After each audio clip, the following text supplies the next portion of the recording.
जय हिंद सार्पियंस, जय Hind class 11। Welcome to online class of Shri Ram public school. मैं धर्मेंद्र सिंह, आपका हिंदी विषय अध्यापक।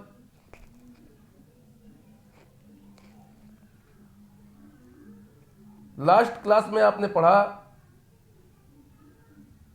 कि किस प्रकार कवि धूप व बादलों की लुका छिपी पर मुग्ध है, किस प्रकार कवि का मन करता है कि बादलों के ऊपर बैठकर नीले आकाश और समुद्र के मध्य में चिरण करे। समुद्र के बारे में कविता के माध्यम से कवि कहना चाहता है कि यह रत्नों से भरा हुआ रत्नाकर है।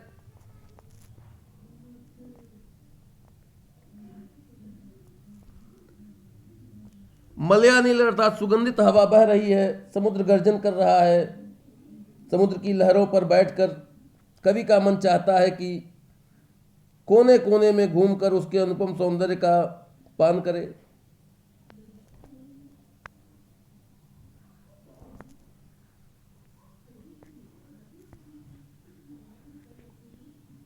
आगे कवि लिखता है, निकल रहा है जलनिधि तल पर दिनकर बिंब अधूरा, कमला के कंचन मंदिर का मानो कांत कंगूरा। लाने को निज पुण्य भूमि पर लक्ष्मी की यसवारी, रत्नाकर ने निर्मित कर दी स्वर्ण सड़क यति प्यारी।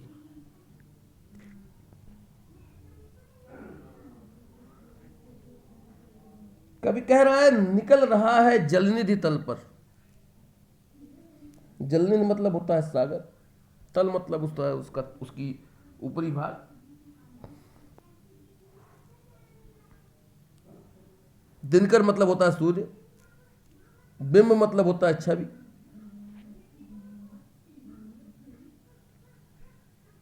कमला मतलब होता है लक्ष्मी, लक्ष्मी को कमला कहा गया है।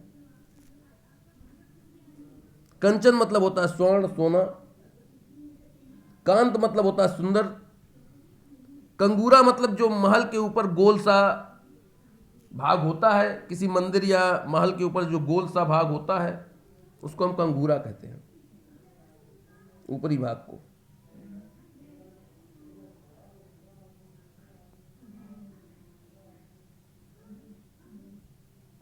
जिसे हम गुंबद भी कह सकते हैं। निज मतलब अपना स्वयं के, असवारी मतलब होता है सवारी। पुनः बताते हैं, रत्नाकर मतलब होता है समुद्र, स्वर्ण मतलब होता है सोना,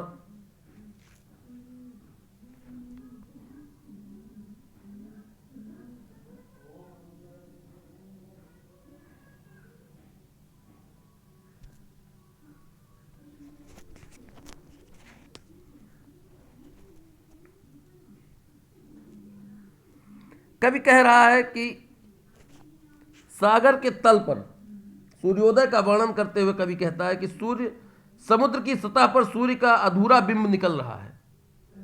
अर्थात ऐसा लगता है मानो आधा सूर्य जल के अंदर हो और आधा सूर्य ऊपर आ गया हो।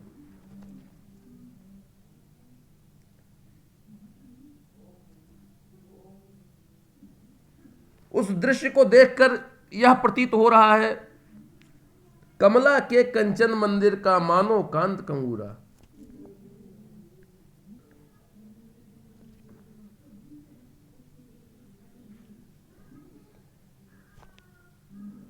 मानो यह लक्ष्मी के मां लक्ष्मी के स्वर्ण मंदिर का चमकता हुआ कंगूरा हो। सूर्य की रश्मियां जब सागर तल पर पड़ रही हैं तो वह उसकी स्वर्णिम झलक कवि को दिखाई पड़ रही है। इसलिए कवि कल्पना के रूप में कहता है, कल्पना करके कहता है, लाने को निज पुण्य भूमि पर लक्ष्मी की असवारी। अर्थात समुद्र ने अपनी पूर्ण भूमि पर लक्ष्मी की सवारी को लाने के लिए रत्नाकर ने निर्मित कर दी स्वर्ण सड़क अति प्यारी। समुद्र ने सोने की सड़क अपने उस तल पर बना दी हो। प्रातःकाल जब सूर्य की किरणें समुद्र तल पर पड़ती हैं तो ऐसा लगता है मानो सोने का कोई सड़क बना दिया गया हो। सूर्योदय का अद्भुत वर्णन है। स्वर्ण मार्ग की कल्पना यह एक अपने आप में अद्भुत है, अविस्मय है, विस्मयपूर्ण है।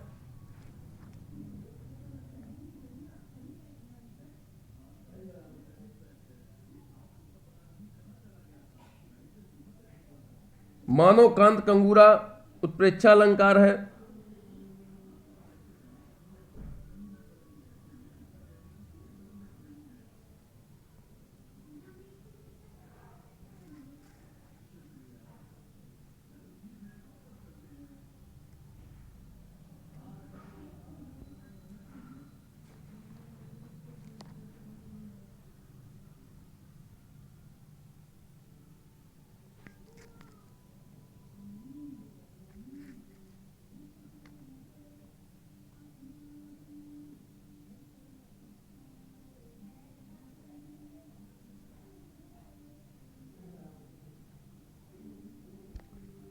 अगला है, निर्भय दृढ़ गंभीर भाव से गरज रहा सागर है, लहरों पर लहरों का आना सुंदर है, अति सुंदर है। कहो यहां से बढ़कर सुख क्या पा सकता है प्राणी, अनुभव करो हृदय से हे अनुराग भरी कल्याणी।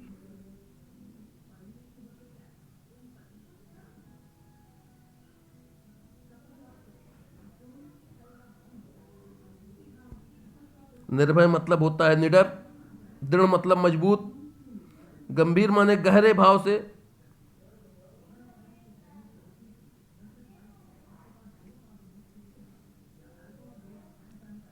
अनुराग भरी मतलब प्रेम भरी, कल्याणी मतलब मंगल कारिणी।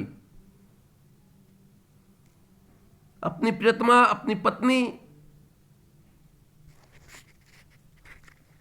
से समुद्र के उस अप्रतिम सौंदर्य का वर्णन करते हुए कवि कह रहा है, प्रकृति के उस अप्रतिम अद्वितीय सौंदर्य का वर्णन करते हुए कवि कह रहा है कि निर्भय दृढ़ गंभीर भाव से गरज रहा सागर है। समुद्र भय रहित मजबूत व गंभीर भाव से गरज रहा है, लहरों पर लहरों का आना सुंदर है, अति सुंदर है। एक के बाद एक लहरें, लहरों पर लहरों का आना अर्थात एक के बाद एक लहरें जो आ रही हैं वो उसके सौंदर्य में चार चांद लगा रही हैं। वो अत्यंत ही सुंदर दृश्य दिखाई पड़ रहा है। कवि कहता है अपनी प्रिया से, अपनी प्रेमिका से, अपनी पत्नी से, कहो यहां से बढ़कर सुख क्या पा सकता है प्राणी, अनुभव करो हृदय से हे अनुराग भरी कल्याणी। हे मंगल कारिणी प्रिय, तुम अपने हृदय से अनुभव करो इस सौंदर्य को, प्रकृति के इस अप्रतिम दृश्य को, अप्रतिम सौंदर्य को तुम अपने हृदय से अनुभव करो और बताओ, कहो यहां से बढ़कर सुख क्या पा सकता है प्राणी, कि जो सुख यहां पे मिल रहा है क्या उससे अधिक सुख कहीं प्राणी को प्राप्त हो सकता है।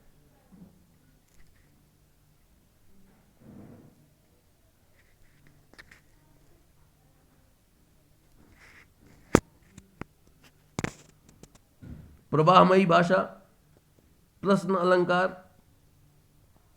संस्कृत निष्ठ खड़ी बोली।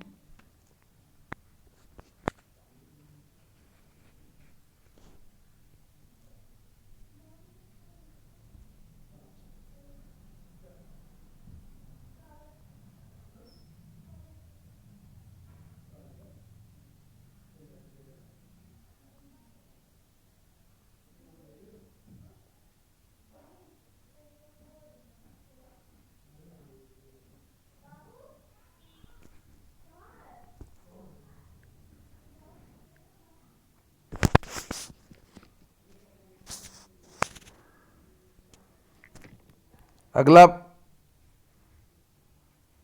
जब गंभीरतम अर्धनिशा में, जब गंभीरतम अर्धनिशा में जग को ढक लेता है, अंतरिक्ष की छत पर तारों को छिटका देता है। सस्मित वदन जगत का स्वामी मृदु गति से आता है, तट पर खड़ा गगन गंगा के मधुर गीत गाता है।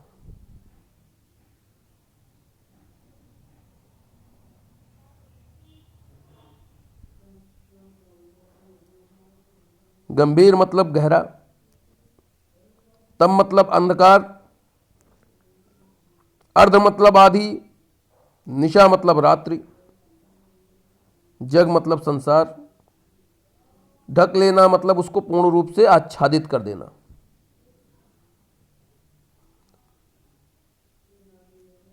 अंतरिक्ष मतलब होता है अनंत आकाश,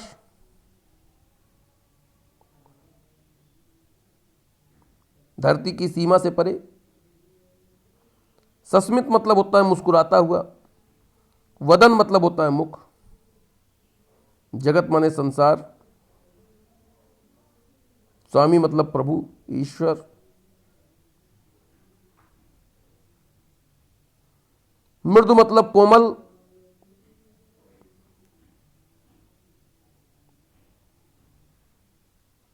गगन मतलब आकाश,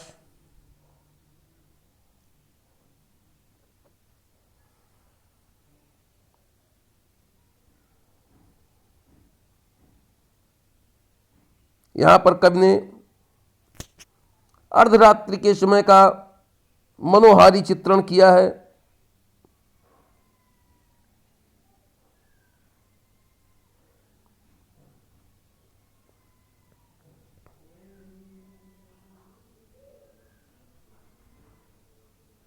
कवि कहता है कि जब गंभीरतम अर्धनिशा में जग को ढक लेता है, अर्धरात्रि के समय जब अंधकार पूरे संसार को ढक लेता है, अंतरिक्ष की छत पर तारों को छिटका देता है, और आकाश में, आकाश रूपी छत पर ऐसा लगता है मानो किसी ने तारों को बिखेर दिया हो। अर्थात जब रात्रि के समय में तारे चमकने लगते हैं, सस्मित वदन जगत का स्वामी मृदु गति से आता है। सस्मित वदन मन मुस्कुराते हुए मुख का स्वामी, मुस्कुराते हुए संसार का स्वामी,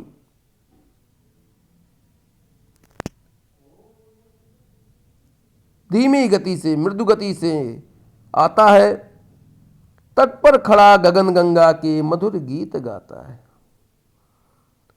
आकाश गंगा, आकाश रूपी गंगा के तट पर खड़ा होकर वह जीवन के मधुर संगीत सुनाता है।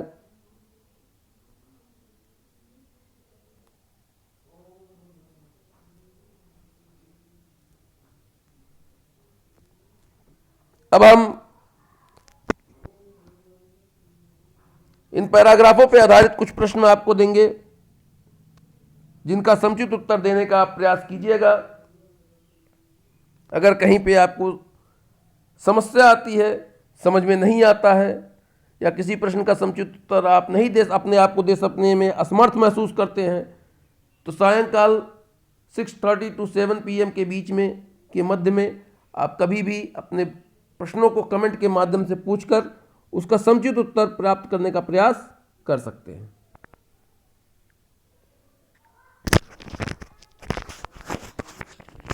प्रथम प्रश्न आपका है,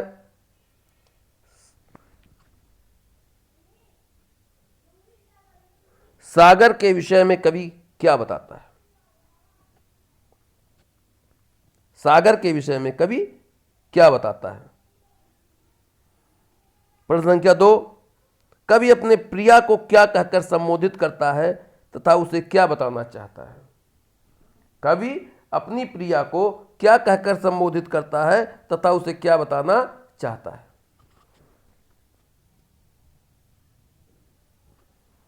प्रश्न संख्या 3, कमला का कंचन मंदिर किसे कहा गया है? कमला का कंचन मंदिर किसे कहा गया है? प्रश्न संख्या 4, अर्धरात्रि के सौंदर्य का वर्णन अपने शब्दों में करें। अर्धरात्रि के सौंदर्य का वर्णन अपने शब्दों में करें।